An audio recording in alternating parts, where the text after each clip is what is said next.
Le mercato de l'Olympique de Marseille prend forme petit à petit, mais c'est un mercato qui suscite beaucoup d'interrogations du côté des supporters de l'OM. Et ça, c'est un point qu'on va voir dans cette vidéo. Alors, après Samuel Gigot, après Isaac Touré, c'est désormais Chancel Mbemba qui arrive à l'Olympique de Marseille libre de tout contrat après la fin de son expérience avec le FC Porto.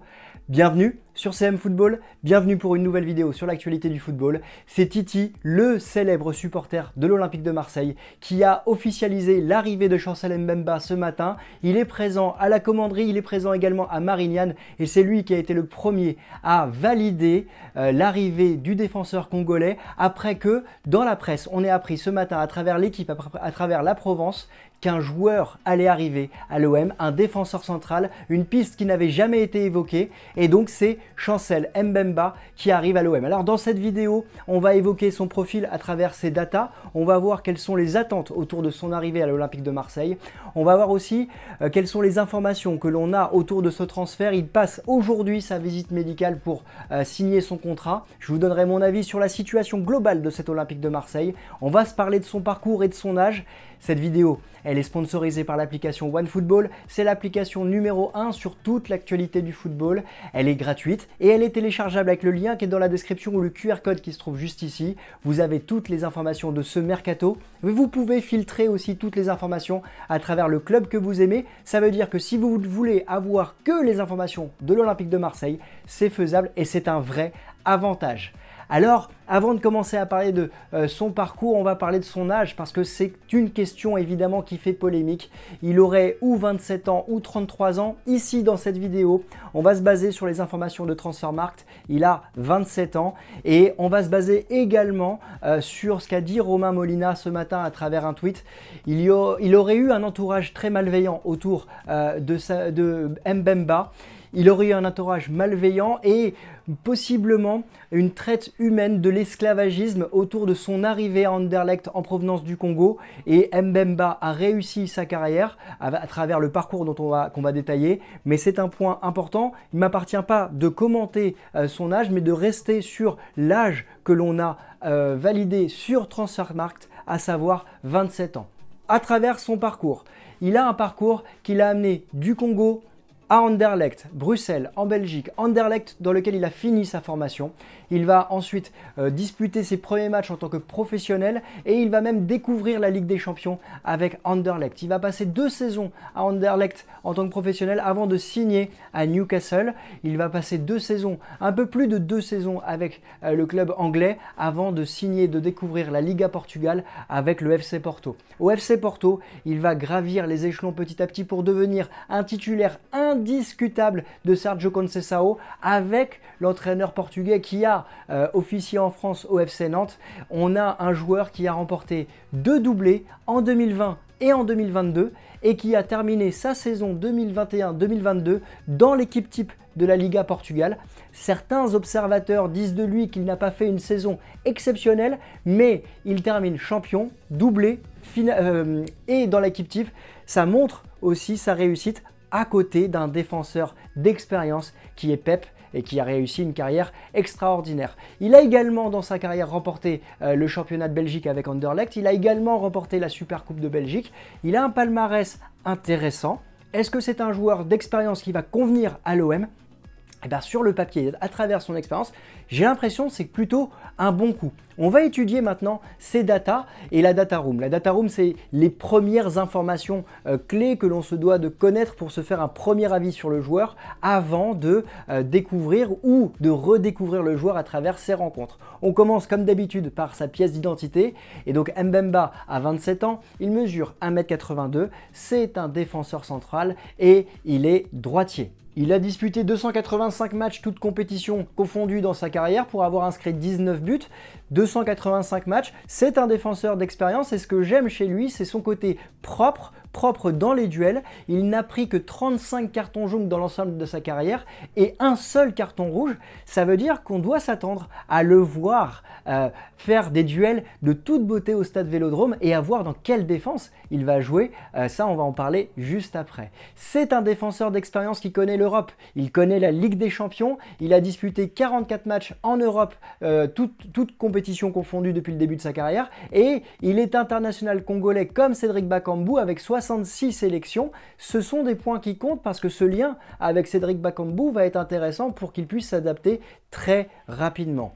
Il a plutôt l'habitude de jouer dans une défense à 4 et plutôt central droit de cette défense à 4, donc il y a une question qui va se poser, c'est de savoir est-ce qu'il ne fait pas doublon avec Samuel Gigot, et on va en parler dans les attentes juste après. En tout cas, il y a un point qui me plaît aussi dans son profil, c'est sa qualité à être toujours présent et rarement blessé. On l'a dit tout à l'heure, il est très peu suspendu. Et le deuxième point, c'est que sur les 2 dernières saisons, il n'a seulement manqué que 5 petits matchs. Donc, un titulaire indiscutable du côté du FC Porto, un joueur qui prend peu de cartons et un joueur qui est peu blessé.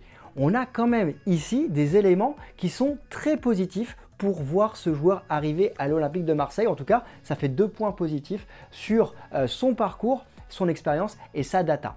Concernant les attentes, évidemment, le premier mot qui vient, c'est son expérience. Son expérience, on l'a cité à travers les éléments précédents. Et cette expérience, elle va être importante parce que l'OM doit disputer évidemment la Ligue des Champions, mais doit aussi aller chercher une place en Ligue des Champions à travers le championnat. Est-ce que ça sera nécessaire avec l'expérience d'Mbemba? Pour la Ligue 1, je pense que oui. En tout cas, et pour la Ligue des Champions, là, il y a plus d'interrogations parce que son arrivée, elle amène probablement le départ de Douye Caleta-Tsar. On a un Pablo Longoria qui a exprimé son souhait de ne pas voir de joueur à qui il reste 1 an dans son contrat quitter l'OM à la fin de cette saison. Et Douye Caleta-Tsar est clairement dans ce cas-là, il ne veut pas revivre un Camara bis. Donc, on s'attend à voir Douye Caleta-Tsar quitter l'OM dès à présent ou lors du mercato d'hiver. Tout dépendra bien évidemment de la Coupe du Monde qu'il aura réalisée. Mais je pense que Longoria anticipe le départ de Caleta-Tsar dès à présent. Donc ça, c'est un point qui me semble positif d'anticipation. Après, la question qui se pose, c'est de savoir dans quelle défense, quelles attentes on peut avoir de cette défense. On sait qu'Igor Tudor souhaite jouer avec 3 défenseurs centraux et 2 pistons sur les côtés.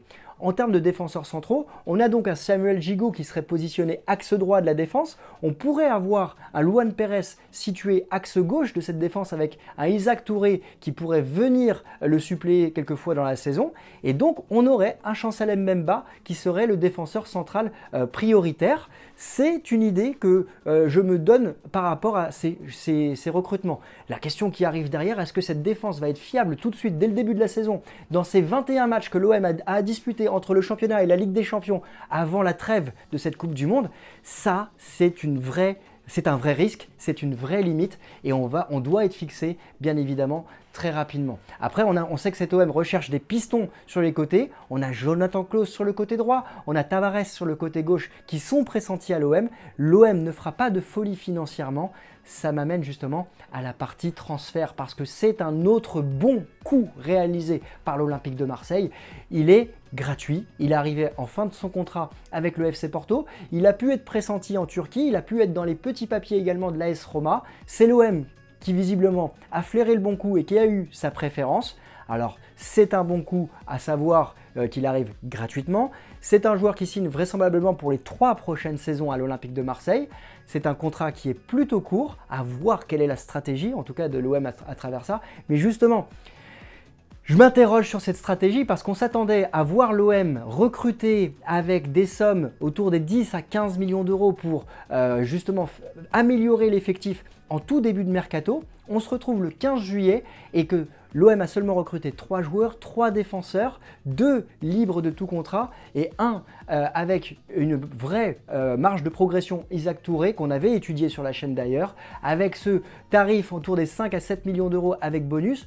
L'OM semble ne pas disposer d'argent et on a un Longoria ici qui sait être maître des bons coups. Est-ce que Chancel Mbemba en sera un? On va le savoir. L'année dernière, c'était le cas avec les différents recrutements qu'il a réalisés. Mais on peut être inquiet quand même à travers les noms qui arrivent dans la presse et le fait que l'OM soit en retard. Alors, mon avis sur la question. Eh bien, d'abord, on a un joueur qui va pouvoir s'adapter assez rapidement parce qu'il connaît Cédric Bakambu. On l'a dit, c'est un défenseur d'expérience qui connaît la Ligue des Champions, donc c'est un élément positif. On a un défenseur qui est propre dans les duels, on a un défenseur qui se blesse peu, on a un défenseur qui arrive libre de tout contrat, donc on a énormément de points qui sont positifs. Là où je souhaite nuancer tous les suiveurs de l'Olympique de Marseille qui trouvent cette signature positive parce qu'il y a des éléments positifs. C'est que l'Olympique de Marseille est en train de remodeler complètement sa défense avec un nouvel entraîneur. Et évidemment, on s'attend à voir arriver des joueurs d'expérience, mais quid des joueurs qui sont déjà présents que l'OM aurait pu prolonger ou que l'OM pourrait garder dès à présent. Un Douye Kaletatsar doit partir par rapport à la manne financière qu'il peut dégager, mais on va se retrouver à l'OM avec 3 nouveaux défenseurs, 2 en tout cas sur 3 nouveaux défenseurs en titulaire dans cette nouvelle saison. Et ouais, ça peut faire office d'inquiétude pour le début de championnat. Je ne veux pas être alarmiste, je suis plutôt quelqu'un de positif à la base, mais je m'interroge encore une fois ici sur tout ce qui se passe à l'OM parce que l'OM n'a pas d'argent pour recruter, l'OM doit dégraisser, doit faire partir des joueurs. On va être fixé très rapidement, mais l'OM doit, je pense, accélérer parce qu'il y a 21 matchs à réaliser d'ici le début de la Coupe du Monde. Et il va falloir être présent. Alors, on va voir ce que l'OM va faire avec Jonathan Klaus. On va voir ce que l'OM va faire avec Amavi si Tudor va le repositionner. Au milieu de terrain, je trouve qu'il y a une assise qui est plutôt performante. En attaque, je trouve qu'il va être intéressant de voir Bamba Dieng, comment il va se développer. Mais je vous avoue, à Marseille, j'ai l'impression qu'on a une attente beaucoup plus forte sur les joueurs qui doivent arriver et on a envie que l'OM se positionne sur des vrais coups puissants. Je ne sais pas ce que donnera Mbemba, mais sur le papier, c'est une bonne nouvelle, mais je reste inquiet par rapport à ce que l'OM doit réaliser d'ici le début de la Coupe du Monde. Voilà. Est-ce que vous êtes d'accord avec mon inquiétude par rapport au recrutement? Est-ce que vous êtes satisfait de l'arrivée de Chancel Mbemba? Qui attendez-vous, qui voyez-vous venir à l'Olympique de Marseille? Dites-moi tout ça en commentaire et nous on se retrouvera très vite pour de nouvelles vidéos sur l'actualité du football. Très belle journée et à bientôt. Ciao!